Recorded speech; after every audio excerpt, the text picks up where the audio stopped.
اللہ نے حضور پاک صلی اللہ علیہ وسلم کو عاجزی بیان فرمانے کا حکم دیا. اللہ نے اپنی عاجزی، تواضع اور انکساری کو اللہ نے بیان فرمانے کے لیے کہا. اے محبوب، آپ اپنے سماج میں یہ کہہ دیجئے کہ میں تم جیسا بشر ہوں. اس کی کیا وجہ ہے؟ اس کو دو انداز میں آپ کو سمجھانا چاہتا ہوں. اس کی دو وجہ ہیں، ایک تو مذہبی وجہ اور ایک سماجی وجہ. آپ کو تاریخ پڑھیں،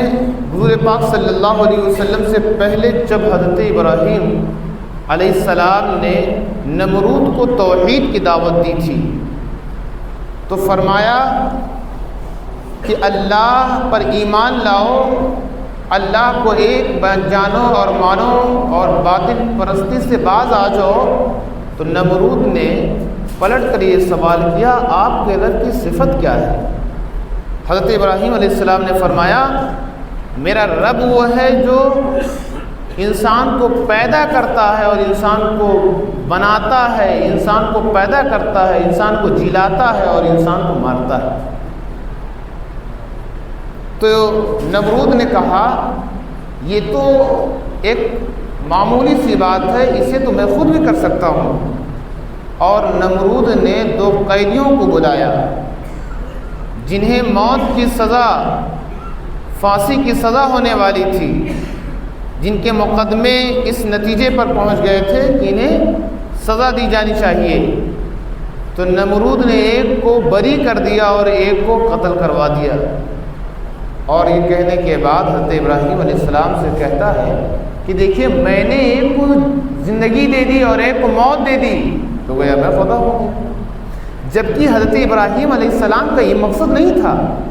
حضرت ابراہیم علیہ السلام کا اللہ کی ذات کا تعارف اس طرح کرانا مقصود تھا کہ میرا رب وہ ہے جو انسان کو پیدا کرتا ہے.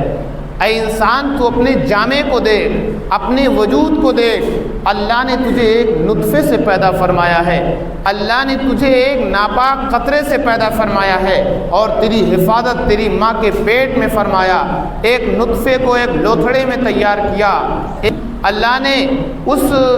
جسم میں جان عطا فرمائی، خوبصورتی عطا فرمائی، بینائی عطا فرمائی، بصارت عطا فرمائی، عقل و فہم عطا فرمائی. اللہ نے تجھے تیری ماں کے پیٹ میں، انسان کو اس کی ماں کے پیٹ میں پیدا کیا، اس کی تخلیق فرمائی، اس کی آرائش فرمائی. اس کے بعد اللہ نے اس کے اندر شر کا مادہ رکھا، اللہ نے اس کے اندر خیر کا مادہ رکھا. اور اس کے بعد جب انسان کو پیدا کیا پھر اللہ نے اس کے نشو و نما کے لیے اللہ نے انتظامات فرمائے. ماں کے شکم میں جب تھا تو بھی اللہ اسے روزی دیتا تھا، جب ماں کے پیٹ سے باہر آ گیا تو اللہ نے ماں کے پستان میں اس کے لیے روزی اللہ نے اتاری. اللہ نے اس طرح انسان کی تخلیق فرمائی اور اللہ رب العزت نے اسے عزت عطا فرمائی، دنیا میں وقار عطا فرمایا،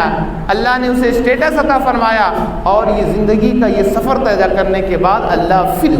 اس دنیا سے انسان کو آخرت کی طرف لے جاتا ہے اور اس کی روح نکل جاتی ہے، وہ زمین کے نیچے دفن کر دیا جاتا ہے. اس کیفیت کو حضرت ابراہیم علیہ السلام نے بیان فرمایا کہ اللہ کی یہ صفت ہے. تو نمرود ظالم تھا اور اپنے غرور میں ڈوبا ہوا تھا، بادشاہیت کا زوم تھا. تو اس نے کہا یہ کام تو میں بھی کر سکتا ہوں. حضرت ابراہیم علیہ السلام سمجھ گئے کہ اس کی ذہن میں اور اس کے دل و دماغ میں خناس بیٹھا ہوا ہے، یہ اللہ کی ذات کو سمجھنا نہیں چاہتا ہے، یہ ذات الہی میں الجھنا چاہتا ہے. تب حضرت ابراہیم علیہ السلام نے اب الوہیت اللہ کی ایک ہونے اور اللہ کے وحدانیت پر جو دلیل اللہ کے لیے حضرت ابراہیم علیہ السلام نے طلب فرمایا میرا رب وہ ہے جو سورج کو مشرق سے نکالتا ہے اور مغرب میں ڈوبوتا ہے. اگر تو خدا کہلواتا ہے تو اب تو مشرق کو، اب سورج کو مشرق کے بجائے مغرب سے نکال دے، میں تجھے خدا مان لوں گا. جب حضرت ابراہیم علیہ السلام نے یہ دعویٰ، یہ دلیل پہ اللہ کی جانب سے اللہ کی کہ جانب سے یہ دلیل کا مطالبہ فرمایا کہ اگر تو خدا کہلاتا ہے اپنے آپ کو تو میرے رب کی یہ صفت ہے، اور میرا رب جو ہے وہ ہے جو سورج کو مشرق سے نکالتا ہے مغرب میں ڈبوتا ہے، اگر تو سورج کو مغرب سے نکال دے تو میں تجھے خدا مان لیتا ہوں۔ قرآن کہتا ہے فَبُهِتَ الَّذِي كَفَرَ، تو نمرود بے بس ہو گیا، اس کے عقل اور فہم کی ساری حدیں ختم ہو گئی، اب وہ بے بس ہو گیا، اس کے پاس کوئی دلیل نہیں تھی۔ اب اس لیے کہ سورج اور چاند پر تو نہ نمرود کا قبضہ تھا نہ نمرود کی حکومت تھی، اس کی حکومت تو چند پیسوں والی حکومت بھی تھی، چند افراد کی حکومت تھی، اور اس کی حکومت زمین کی حکومت تھی، اور ایک محدود وقت کے لیے اس کی حکومت تھی۔ چاند پر قبضہ، سورج پر قبضہ نہ نمرود کا تھا نہ اس کے کسی شرکا میں سے کسی کا تھا۔ چاند کو سورج کو نکالنا اور سورج کو ڈبونا تو یہ اللہ کے قدرت میں سے ہے، اللہ کی شان میں سے ہے کہ اللہ سورج کو ڈباتا ہے اور سورج کو نکالتا ہے۔ حضرت گرامی تو اس بات کو ذہن میں رکھیں کہ جب حضرت حضور پاک صلی اللہ علیہ وسلم نے فرمایا قل انما انا بشر مثلکم یوحی الی، میں تم جیسا بشر ہوں، تو میرے نبی گویا یہ بیان فرما رہے تھے کہ جب مقام صحبہ میں مولائے کائنات کی نماز عصر قضا ہو گئی تو علی کی نماز قضا ہو گئی، علی کی آنکھیں نم ہو گئیں، علی کے چہرے پر اور رخسار پر آنسوں کے قطرے ٹپکنے لگے، نبی بیدار ہو گئے۔ تو نبی نے فرمایا علی کیا بات ہے، کیوں رو رہے ہو، کیوں تمہارے چہرے پر اداسی چھائی ہے؟ مولا کائنات نے فرمایا یا رسول اللہ میری نماز عصر قضا ہو گئی ہے۔ تو مولا کائنات کا یہ فرمان اور آپ کی آرزو یا رسول اللہ میری نماز عصر قضا ہو گئی ہے، میں نے آپ کو بیدار نہیں کیا، میں نے حضور کی شان میں گستاخی نہیں کی، میں نے نبی کی اطاعت میں کہا یا اللہ میری نماز قضا ہو گئی ہے۔ تو اس وقت تاریخ شاہد ہے کہ اللہ رب العزت نے اپنے محبوب کو طاقت اور قوت عطا فرمائی تھی کہ میرے نبی نے جب اشارہ کیا تھا تو یہی سورج مشرق کی بجائے مغرب سے نکل آیا تھا۔ تو گویا میرے نبی یہ کہنا چاہتے تھے کہ یہ نمرود کے مقابل میں حضرت ابراہیم علیہ السلام کی جانب سے پیش کی جانے والی دلیل الوہیت یہ تھی کہ جو سورج کو مشرق کے بجائے مغرب سے نکال دے گا اسے خدا مانا جا سکتا ہے، اسے خدا مان لینا ایک مجبوری بن سکتی ہے۔ یہ دلیل حضرت ابراہیم علیہ السلام نے دی تھی کہ اگر جو سورج کو مشرق کے بجائے مغرب سے نکال دے گا اسے خدا ماننا پڑے گا۔ تو گویا رب نے بیان فرما دیا اے محبوب آپ بیان فرما دیجئے، آپ واضح فرما دیجئے کہ میں نے سورج کو مشرق کے بجائے مغرب سے نکالا تو ہے، لیکن تم مجھے اس طاقت اور قوت کو ہمارے اندر ہمارے ہاتھوں میں اس طاقت اور قوت کو دیکھ کر مجھے خدا نہیں کہنا، بلکہ نبی نے یہ واضح فرما دیا قل انما انا بشر مثلکم یوحی الی، اے میرے عزیزوں، اے میرے صحابہ اور اے مکہ کے لوگوں مجھے جان لو، پہچان لو، اللہ نے ہمیں تمہاری طرح ایک بشر بنایا۔ اس سے مراد یہ نہیں تھی کہ میں تم جیسا ہوں۔ اللہ کے رسول نے کفار اور اپنے وقت کے تمام لوگوں کے دو حصے کیے، ایک کی طرف ابو جہل کو رکھا، کفار کو رکھا، عتبہ شیبہ کو رکھا، اور ایک طرف مومنین کو رکھا، ابو بکر عمر کو عثمان غنی کو رکھا، اور دو لہجے میں خطاب فرمایا۔ جب کفار کی طرف دیکھا تو یوں فرمایا قل انما انا بشر مثلکم یوحی الی، اے لوگوں میں تمہاری طرح ایک بشر ہوں۔ اور جب مومنین کی طرف دیکھا، اہل ایمان کی طرف دیکھا تو فرمایا ایکم مثلی، تم میں کون میری طرح ہے، وَلَسْتُ كَأَحَدٍ مِّنْكُمْ، دو روایتیں میرے آقا نے فرمایا نہ تم میں سے کوئی میری طرح ہے اور نہ میں تم میں سے کسی کی طرح ہوں۔ یہ کہنا مومنین سے تھا کہ نہ تم میری طرح ہو اور نہ میں تمہاری طرح ہوں، اور جب کفار کی طرف مخاطب ہوئے تو فرمایا کہ میں تم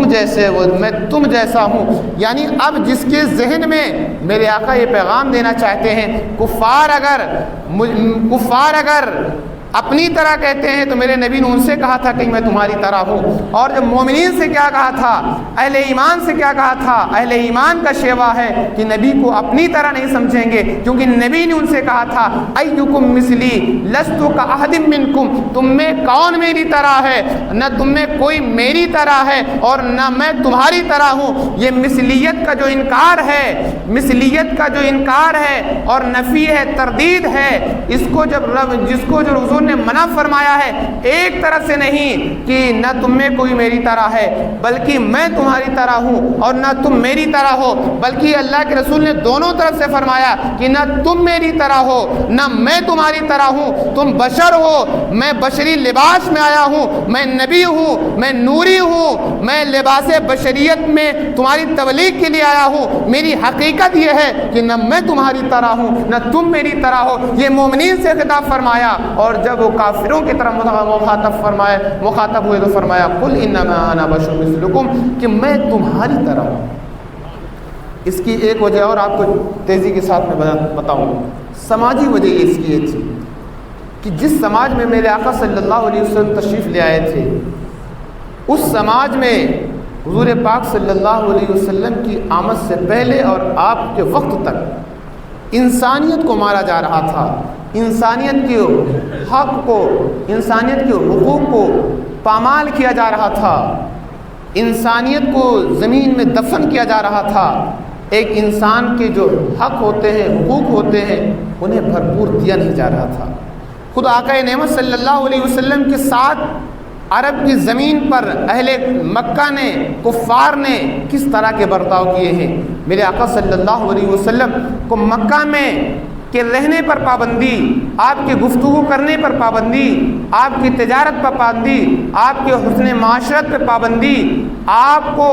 کھل کر نماز پڑھنے کی اجازت نہیں تھی. آپ کے موافقین کو, اہل ایمان کو اپنی ایمان کی اظہار کی اجازت نہیں تھی. ستایا جا رہا تھا, نبی کے اوپر اوجھڑیاں ڈالی گئیں, نبی کے لیے گڈھے کھودے گئے, نبی پر کنکر اور پتھر برسائے گئے, نبی کو سماج سے بائیکاٹ کیا گیا, نبی صلی اللہ علیہ وسلم پر پتھروں کی بارش کی گئی, آپ لہو لہان ہو گئے, آپ کے سر اقدس سے خون کے فارے پھوٹے تو وہ ٹپکتے ہوئے آپ کے قدم ناز تک پہنچ گئے, یہاں تک کہ آپ کے غلاموں کو بیڑیوں میں باندھ کر, زنجیروں میں جکڑ کر کے اور گرم ریت پر گھسیٹا جا رہا تھا اور کھولتے ہوئے تیل میں کسی کو ڈالا جا رہا تھا, کسی کے بدن پر کوڑوں کی بارش کی جا رہی تھی. یہ عرب کا سماج تھا اور نبی پر اور نبی کے موافقین پر, اہل ایمان پر یہ ظلم و ستم ڈھایا جا رہا تھا. اور اس ظلم و ستم کے ماحول میں میرے آقا کیا فرماتے ہیں, میرے آقا ایک محبتانہ اور ایک عاجزانہ انداز میں یوں فرماتے ہیں کہ اے سماج کے, اے مکہ کے غداروں, اے مکہ کے غداروں اور اے مکہ کے خودسر لوگوں, اپنی باطل پرستی میں ڈوبے ہوئے انسانوں, اگر تم مجھے نبی نہیں مانتے ہو, اگر رسول نہیں مانتے ہو, اگر مجھے اللہ کا پیغمبر نہیں مانتے ہو, میرا لایا ہوا دین نہیں مانتے ہو تو نہ مانو, لیکن اس سماج میں میں پیدا ہوا ہوں, اس سماج میں اللہ نے مجھے پیدا فرمایا ہے, میں تمہاری طرح ایک انسان ہوں, اور انسانیت کے جو حقوق ہوتے ہیں, انسان کے جینے کے کچھ حقوق ہوتے ہیں, اسے بولنے کا حق ہوتا ہے, اسے جینے کا حق ہوتا ہے, اسے پینے کا حق ہوتا ہے, اسے تجارت کرنے کا حق ہوتا ہے, اپنے موافقین کے ساتھ چلنے اور رہنے کا حق ہوتا ہے. اے کفارو, تم نے ہم پر اور ہمارے ایمان والوں پر ظلم و ستم کی جو داستان رقم کر دی ہے, اسے بند کرو. اگر تم مجھے نبی نہیں مانتے ہو, رسول نہیں مانتے ہو تو مت مانو, لیکن اپنی جیسا مجھے بشر تو مانو. اس نظریے کو میرے رب نے ارشاد فرمایا قل انما انا بشر مثلکم یوحی الی, اے محبوب فرما دیجئے کہ میں تم جیسا ایک بشر ہوں, انسان ہوں, انسانیت کے جو حقوق ہیں وہ تو مجھے دو. اگر نبی نہیں مانتے ہو تو نبی نہ مانو, رسول نہیں مانتے ہو تو رسول نہ مانو, مجھے انسان تو مانو اور انسانوں جیسا سلوک تو کرو.